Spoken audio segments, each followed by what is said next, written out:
semuanya, hari ini kita mau bahas ya tentang isomer hidrokarbon. Oke, jadi sebelum kita mau bahas soalnya, kita harus tahu dulu nih apa sih arti isomer itu gitu ya. Jadi isomer itu adalah senyawa yang memiliki rumus molekul yang sama, oke, atau RM, tetapi memiliki rumus struktur yang beda. Oke, yang dimaksud rumus molekul di sini itu adalah yang seperti ini. Yang C4H10, C4H12, kayak gitu ya. Itu yang disebut dengan rumus molekul.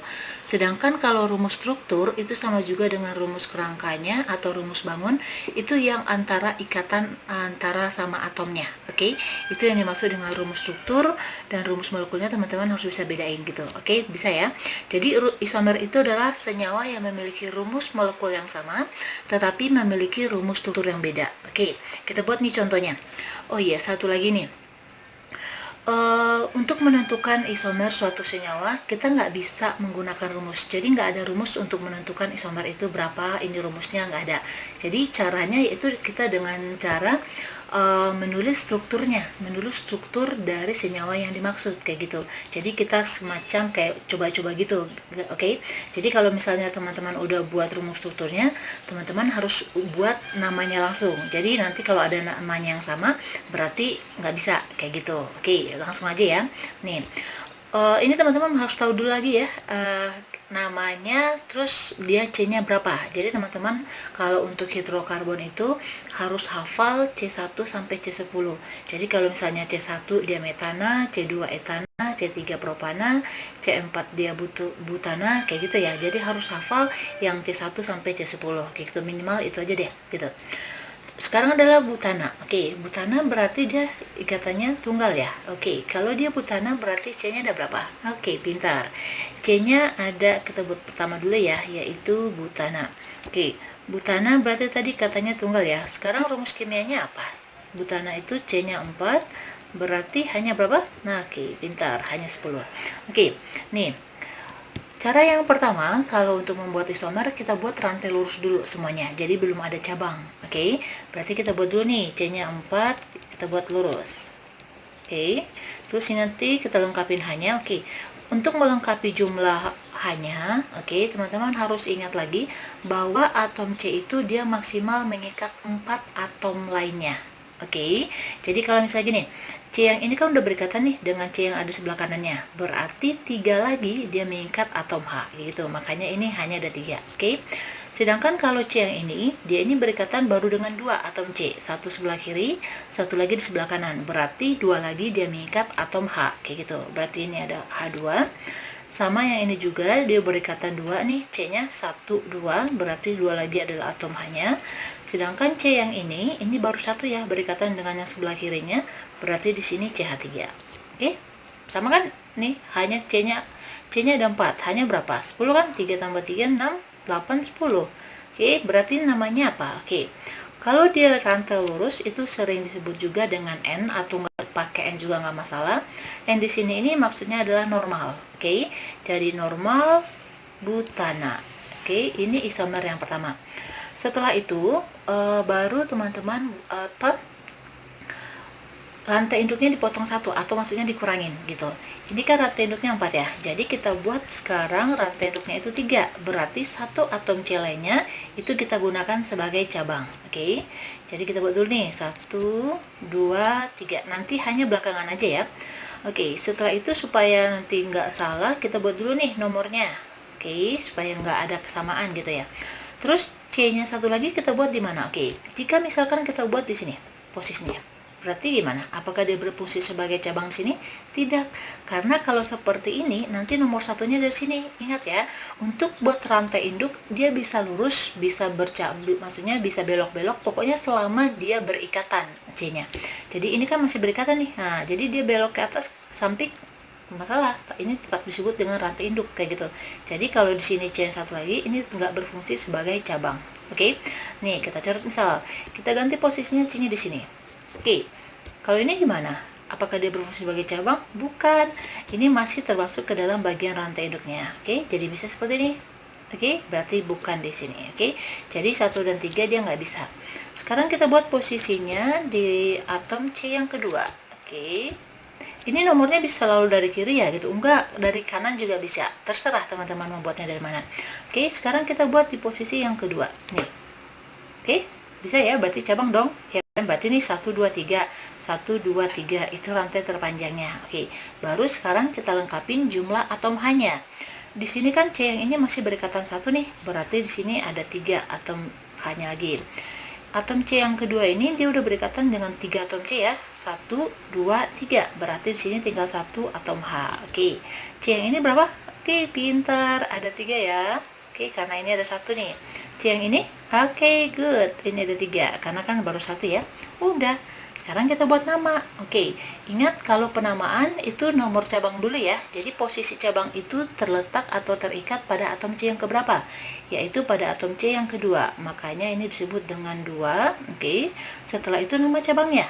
Ini cabangnya ya. Oke, ingat lagi. Kalau CH3 berarti namanya apa?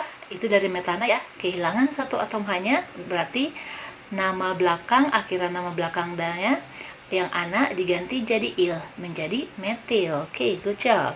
Berarti 2 metil. Setelah itu baru rantai induk. Oke, rantai induknya ada berapa? 1 2 3. 3 namanya apa? Oke, good. Propana. Oke, ini kita bawa aja ya sambungannya. Seharusnya ini nggak boleh putus ya. Oke, karena ini nggak cukup. Jadi ini adalah 2 metil propana. Kira-kira masih bisa lagi nggak kita buat dengan struktur yang lain? Nggak bisa lagi ya. Kalau misalnya, oke, kita coba deh. Nih, kita buat C-nya 2. Karena tadi rantai induknya udah 3 ya. Sekarang kita kurangi lagi. Terus posisinya kita buat mana? Oke, di sini atom C satu lagi. Di sini satu lagi. Bisa nggak di posisinya sebagai cabang? Nggak bisa, karena ini nanti bakalan jadi rantai induk dong. Ya, seperti ini dia. 1, 2, 3, 4. Nah, oke. Jadi rantai induk itu posisinya bukan selalu lurus ya, tetapi bisa dia belok-belok selama atom C itu sesama atom C-nya masih berikatan. Oke. Jadi ini nggak bisa. Jadi untuk isomer dari butana itu cuma ada 2, yaitu normal butana sama 2 metil propana. Oke, bisa ya? Oke, sekarang kita lanjut untuk butena. Oke. Kalau butena berarti tadi ini rangkap 2 ya. Ini akhirannya ena. Berarti C-nya berapa? Oke, C-nya ada 4. Kalau C-nya ada 4, hanya berapa? Oke, good job. C-nya ada 8. Hanya ada 8. Oke, berarti seperti yang tadi kita buat rantai lurus dulu. Oke, 1, 2, 3, 4. Oke, kita buat nomor ya. 1, 2, 3, 4. Oke. Karena ini dia adalah ikatan rangkap, berarti ikatan rangkapnya kita harus posisikan dulu yang pertama. Oke, jadi ikatan rangkapnya ingat ya, harus dapat nomor paling kecil. Oke, misal nih, yang pertama kita buat posisi rangkapnya yaitu di antara atom C yang pertama dengan atom C yang kedua. Berarti di sini ya. Oke, berarti sekarang kita lengkapin jumlah atom H-nya. Di sini udah berapa berikatan? Udah 2 ya, 1, 2. Berarti di sini atomnya tinggal 2 lagi yang H-nya. Kalau yang C yang kedua ini udah 3 ya, 1, 2, 3. Berarti di sini tinggal 1 lagi hanya. Sedangkan yang ini kan 1, 2. Berarti tinggal 2 lagi hanya. Sedangkan yang ini baru 1 ya, 1. Berarti di sini ada 3 lagi. Oke, ini yang pertama. Oke, namanya apa? Oke, perhatiin ya. Kalau dia memiliki kata rangkap, berarti kita tulis dulu nih posisi kata rangkapnya di mana. Kalau posisinya di nomor 1 dan 2, ambil nomor paling kecil. Oke, berarti nomor 1 ya. Berarti namanya 1 butena. Oke, dia 4 ya. 4 berarti akhirannya belakangnya ena karena ikatan rangkap. Oke. Yang posisi yang kedua yaitu nih. Ikatan rangkapnya kita bisa pindahin dong posisinya. Oke, sekarang kita bisa pindahin ke posisi 2 dan 3. Oke, kita buat dulu nih yang C-nya dulu ya, yang hanya belakangan. Kita kasih nomor lagi. Oke. Oke, sekarang posisinya di 23 ya. Kita buat. Oke, sekarang kita lengkapin jumlah atom H-nya. Ini baru 1, berarti sini hanya 3. Ini 1, 2, 3, berarti di sini hanya 1. Ini 1, 2, 3, berarti di sini hanya 1. Ini berarti 3 ya. Oke, berarti namanya posisi 2 dan 3, berarti 2,4 ya. Butena. Oke. Bisa ya? Oke, sekarang kalau kita misalkan dia di posisi ketiga. Oke, antara 3 sama 4 ya. Jadi 1, 2, 3, 4. Ini kita buat 1. Oke, kalau kita misalkan di sini posisi rangkapnya, gimana? Bisa nggak? Nggak bisa, karena ingat tadi posisi kata rangkap itu harus dapat nomor paling kecil. Berarti kalau dia posisinya di sini, nomor satunya dari sini. Oke, berarti di sini dapat nomor 1. Berarti ini nggak boleh. Oke, setelah itu baru kita buat cabang. Berarti dengan cara kita kurangin satu atau rantai induknya ya. Berarti kita buat nomornya ini 2, 3. Oke, kita buat misalnya di sini ya, nomor 1 ya. Oke. Berarti C-nya di mana? Cabangnya. Bisa nggak di sini? Nggak bisa. Nanti kalau di sini berarti dari nomor satunya dari sini. Oke. Dari sini nggak bisa juga. Berarti posisinya di sini cabangnya. Oke. Berarti sekarang kita lengkapin hanya ini udah 2, 1, 2 berarti tinggal 2 lagi. Ini berarti 1, 2, 3, 4 udah nggak ada hanya lagi. Ini hanya ada 3. Oke, ini hanya ada 3. Oke, bisa ya. Sekarang namanya apa? Oke, kalau untuk nama, kalau misalnya ada rangkap, ada ikatan rangkap sama cabang, cabangnya dulu. Oke, ini berarti posisinya di nomor 2 ya. Berarti 2 metil. Oke, karena ini metil ya, cabang ini metil. Terus setelah itu baru posisi ikatan rangkapnya nomor berapa? Oke, 1 dan 2 berarti nomor 1 paling kecil ya. Oke, ini induknya 1, 2, 3 berarti pro ya. Oke, propena. Oke, masih bisa lagi nggak? Kalau misalnya dipindahin posisi ke sini gimana? Nggak bisa, nanti nomor satunya dari sini. Oke, jadi isomer untuk butena tadi itu ada 3 ya.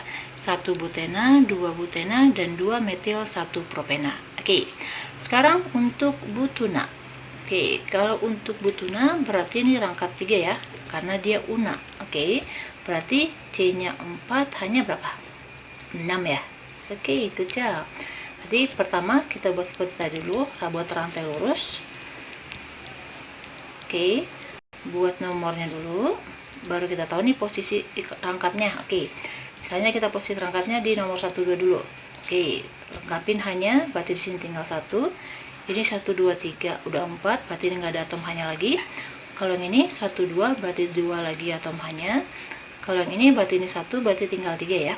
Oke, namanya apa? Oke, posisinya nomor 1 ya.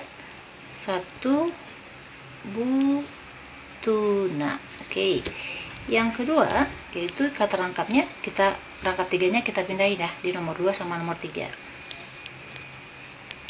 3, 4. Oke, buat nomornya kita buat posisinya rangkap 3-nya di sini. Oke, sekarang kita lengkapin hanya, ini berarti 3, ini udah 4, ini udah 4, ini 3. Oke, namanya apa?